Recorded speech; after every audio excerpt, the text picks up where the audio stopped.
Hi, I'm Jon Earnshaw and I'm the Chief Product Evangelist at Datametrics, and this week we have been super busy analysing the fallout from Google's most recent core algorithm update. Now, as you're probably aware if you're watching this video, on December the 3rd, Google finally got round to rolling out its long overdue, long awaited, much anticipated third algo update of 2020. And what I'd really like to do in this video is to talk a little bit about the nature and the scale of the update, as well as go into some detail on the sort of websites that were heavily impacted. Now, as you may know, the previous update, the most recent one in May, took a really heavy toll on YMYL, your money or your life. Okay, with domains such as Credit Karma in the US being particularly hard hit. This update has been different. It's been both more powerful, but at the same time, more subtle, and it's hit e-commerce really hard. And with that in mind, I've chosen some really good examples to share with you. So, where are we now? Well, as of Friday, the 11th of December, the update has now just had over a week to bed down. And although Google suggests it can take up for a couple of weeks for things to bed down, given the previous updates, this one has settled down and it looks pretty stable after about 5 or 6 days. So, first things first, the question everybody seems to be asking: was it as big as the May 4th update? In simple, and to those impacted, the answer is emphatically yes. The impact was much bigger. And I'm going to be sharing some really interesting data with you in a moment. So I'm going to focus on UK fashion, as that was hard hit in particular. But the things that we're seeing here are equally reflected both in the US, in Australia, and further afield as well. The patterns of impact have been identical. And after looking at the impact of all the previous core updates of this year as well as last year, one thing is abundantly clear. If you've done well in this update and the previous ones, there's absolutely no guarantee you're not going to be hit by the next ones. In actual fact, over 70% of top fashion websites who benefited in May dropped out in December. And many of these are actually worse off than they were in January post the first update of the year. And with the current run rate of 3 core updates a year, and throw into the mix Core Web Vitals coming in May 2021, if you've not started planning on recovery and performance improvement, this really needs to be our priority. Okay, let's take a look at the data. Okay, everything you're going to see from this point on, you should be able to download in the form of a report, and there should be a link to that below this video here. As I said, we're going to cover the fallout so far. What's happened? How does this compare to previous updates? The winners and the losers, got a great table highlighting those coming up shortly, and then we'll take a look at what happens next. But let's begin with the visibility index. I just love these visibility indexes, and there is no better way of actually understanding whether or not there's been an algo update, and indeed whether or not you've been impacted. So with a visibility index, we're measuring organic performance, in this case, for around 4,000 search terms in the fashion space, split into 12 different subcategories. Now, for each of these domains, what we're doing is we're monitoring the top 100 results, and we're looking at positions. So if you were position 1, page 1, for all of those 4,000 search terms, you'd actually score 100, but nobody gets a score of 100. That score then degrades on a curve, and you can see in this chart here, we're looking at the top 10 websites for UK fashion. You can clearly see Google's Core 1 update, January 2020. You've got Core 2 in the middle there, 4th of May, and then you've got Core 3 there. And as you see, when you look at these lines, each one representing performance, as I say, for about 4,000 terms, you can see significant rises and falls, and these really are significant. And if you think about it like this, this is more than just visibility. This is visibility, this is traffic, and this is revenue. Okay, and as part of this analysis, just on this chart alone, we're analyzing performance of around 400,000 URLs every single day throughout the past 12 months. In a bit, I'm going to get into the details of who these URLs are, who are the winners and who are the losers. But one thing you'll notice if you look at this chart, you've got some domains that went up in May and then dropped in December. You've got some here that actually went down in May and then down again in December with a double dip. And you've got very few who went down in May made any form of comeback. So we'll find out a little bit more in a minute. But let's go through some high-level observations, and beginning with this large fashion retailer. Now, what can we see here? So this retailer, we've got 12 different categories of fashion wear there. This retailer in January took actually a sizable uplift. They really benefited from that January core. Come to May, they benefited again. And you can imagine if this was you actually sitting back and thinking, well, we don't really need to do anything else because Google's taking care of us. Google's obviously liking the fact that we're sending out the right signals of expertise, authoritativeness, and trust. So let's just relax. And in fact, as we move throughout the year, their visibility has kind of leveled off. You know, there's no mistaking, it's actually really good. But come December, come the recent algo update, it's actually plummeted. They're back now almost to where they were in January. Okay, they've effectively thrown away the benefit that they've seen from those two previous core updates. And I'll say this now, you know, unless they take steps to work out what's going on, okay, chances are very soon they're going to drop to pre-2019 levels of visibility. So what does that mean? Well, that's a whole year's worth of SEO effort thrown out of the window. Now nobody wants to see that. Now more than ever we need to be thinking about what to do in 2021. Okay, a completely different sector here. This one's dating. I've chosen one of the UK's, in fact, Europe's, if not globally, one of the biggest dating websites out there. They went up in January. Okay, that core update around 13th of January, you can see there for 3 different categories of dating search term. And their visibility continued to steadily rise throughout the year. Sadly, for overall performance, they took a dip late July, early August. They were slightly impacted by the unknown September update, but then come to December, all of that work, all of that effort, the rug's been pulled from underneath them and they've dropped and they have lost substantial visibility. Now, looking at what's happening here, okay, as opposed to what happened in May, a very different type of update, for this same website, what's actually happened to them? They've lost significant page 1 visibility. You can see those stair rods on the left there in that chart just dropping down. Positions 1, 2, 3, 4, etc.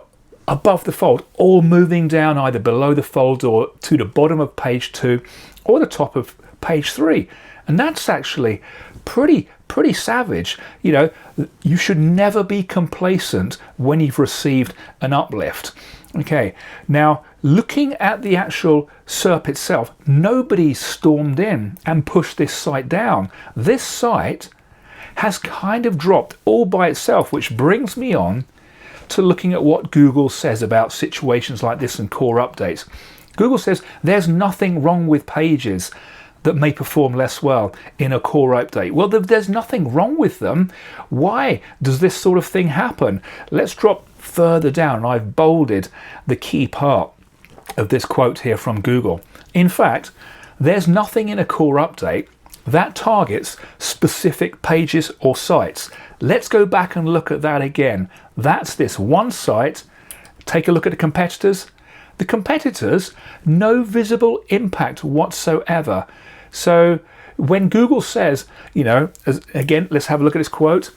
There's nothing in a core update that targets specific pages or sites.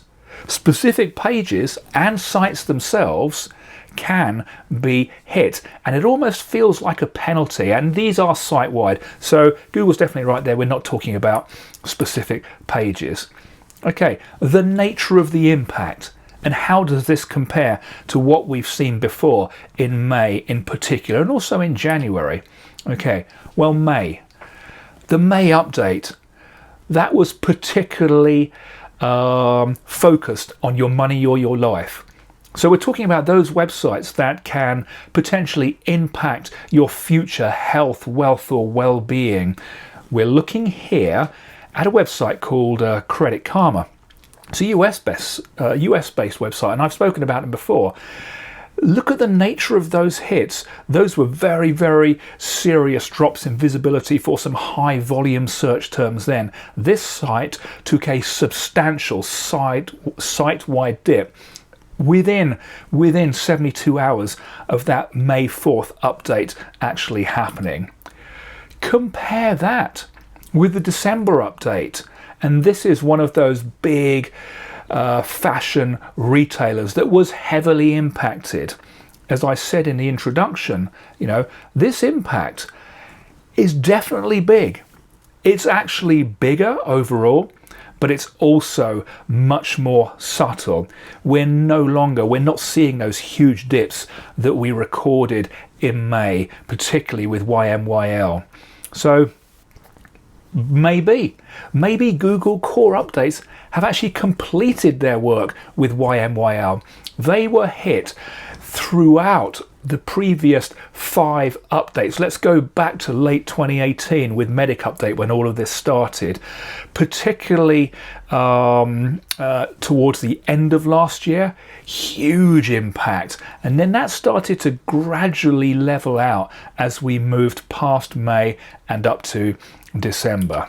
So it's time now to focus on one sector, and we're going to look at retail. So we've completed an analysis this week of the top 20 market leaders from a share of voice perspective. So who's doing best? If you want to find out more about those share of voice and indeed market reports and market leader reports, then there'll be a link below so you can actually go to the Pi website and download those. But what we're looking at here is a visibility index for the top 10 fashion retailers from a share of voice perspective. So we're not looking at share of voice here, we're looking at visibility, because we want to eliminate anything else that might impact on share of voice, such as increase in demand for a particular search term. Okay, so the top 10 retailers. Again, I'm going to highlight some of these in a minute, and if you want to know who those top 10 are, again, if you go to the Pi Fashion leaderboards, you'll see them there in all their glory. Okay, so we can see Core 1, Core 2, Core 3, lots of rises, lots of falls. Let's look at one of these. Okay, this is boohoo.com. Now, if you look back since the start of this year, the 23rd of January update, you can see a slight uplift, a slight increase in performance, which if I were them, I'd be thinking, wow, this is great. We don't need to do much because Google's doing it all for us. Then come to May, middle of the year, absolutely whacked by the second core update of this year. And then we progress along, and there have been some declines. We're looking at 12 different categories of fashion product here, and there is a big slip there in October for one of those, which I believe is loungewear, at a time when that should have been increasing in performance. Then as we come to Core 3, slight uplift for some, but overall a slight dip.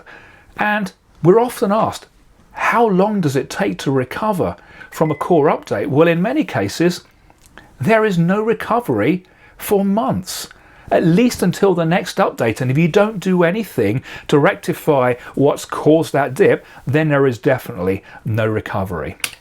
Okay, the classic double dip. Now, this is prettylittlething.com. January, they got away light. Little bit of benefit overall. Come Core 2, 4th of May, they were hammered. Big visibility losses. And then, this is what happens when you don't try to get to the bottom of what caused you to suffer as a result of the core update. You don't do anything, chances are then come around the next update and you're going to drop. So there we have another big drop. Now, in every category except sportswear, they've got less visibility now, and they've had significant declines since they actually had in January. And yeah, the biggest decline as we move into winter is jumpers, hoodies, and knitwear. So overall impact summary, 65% of sites within this sector saw a drop in visibility. When I say this sector, I mean in the top 20 share of voice fashion leaderboard. 65% saw a drop, 40% saw a drop in visibility from the May core update. So in other words, the December update was so much more impactful on this sector.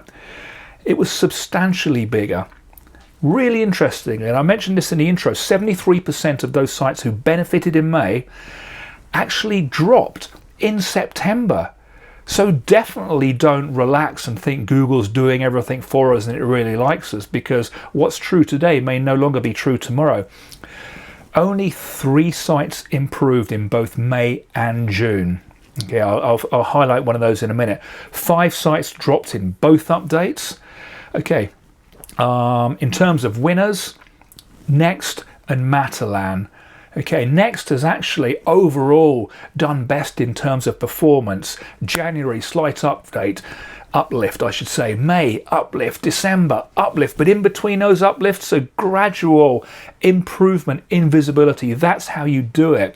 Losers, sorry to say, ASOS and New Look, looks like you've taken your foot off the gas. So yeah, the award for the most algorithmically friendly website this time around and throughout 2020 has to go to Next, which brings us on to this table here of winners and losers. Remember, we're talking pure visibility. These may be the share of voice leaders, but we're looking just at their organic visibility. ASOS up in May, down in December. Okay, and as you go down the list there, you can start to get a feel for who's doing well and who isn't. Again, if you want more details, you can download this report. So, what next? What next if you've been hit? What next if you haven't been hit? What next if you've actually done really well? Well, if you have been impacted negatively, I'm sorry to say, but the chances are you may not recover until the next update. And if you don't do anything, the chances are you're going to take a dip in the next one as well. So what can you do? Well, there's plenty you can do to enrich your ecosystem within current parameters by ensuring that all the content you add continually adds value and overall visibility. More on that in contextual optimization, which I talk about in plenty of other places. Okay, start preparing now for the update, the next one, which I think is going to happen in April. Okay, don't quote me, but I think Google's going to want to get that out of the way before it starts those core web vitals. Okay, start to look for clues, and if you haven't downloaded the Quality Raters Guidelines, again I'll try and put a link below, then you need to download that. There is a matrix that you can apply to your content and your performance. You can divide analysis and signal segments up into 7 individual blocks, and somewhere else on this channel I've got a great discussion and conversation with Lily Ray about just this thing. Focus on EAT, expertise, authoritativeness, and trust. And don't just create quality content. Don't just create it in isolation, but create it and inject it into your ecosystem in the context of everything that's already there. And with a truly joined up and ecosystem approach to content creation, you're going to go a long way towards actually starting to increase your performance. If you've dropped, don't be making changes immediately. Okay, wait until it's over. It's pretty much over now, but this is a chance to take a step back and really try and look at your website holistically. Look at your ecosystem. Make sure that you're monitoring the entire search landscape as well. The SERP landscape itself. This is not just about content. This is also about all of your assets, images, video, etc. And when I analyzed the performance of some of those big drops there, not only did those websites lose classic content, those legendary blue links, but they also, in equal portion or equal proportion, lost out on the placement of their images and other content as well, thereby doing nothing but effectively closing multiple doorways into their ecosystems. Okay, so I think that's all we've got for now, but we're going to continue doing research into this update. So let's just finish off with a few final words. Thanks for watching. I've got so much more data that I'd love to share with you, but sadly we don't have time for that right now. So in terms of next steps for Pi, we've got our data scientists working hard on analysing the data in even more depth, looking at the features in particular within the search landscape and trying to determine the elements in common with success and excellent performance. And I'll be sure to share the findings of our analysis with you as they emerge, so be sure to stay tuned. Now, 2021 looks set to be both an exciting but also challenging time for online business, and data is going to be more important than ever before. So if there's a final piece of advice I'd love to share, that is to use more search data more often and share it with more people. Don't wait until you get hit by the next raft of algo updates in 2021. Really use search data to understand your customers, to understand your competitors, to inform content strategy, to really understand the search landscape and to help decide what content to produce, in what form and when. And of course to stay ahead of your competitors in this rapidly evolving landscape. Thanks again.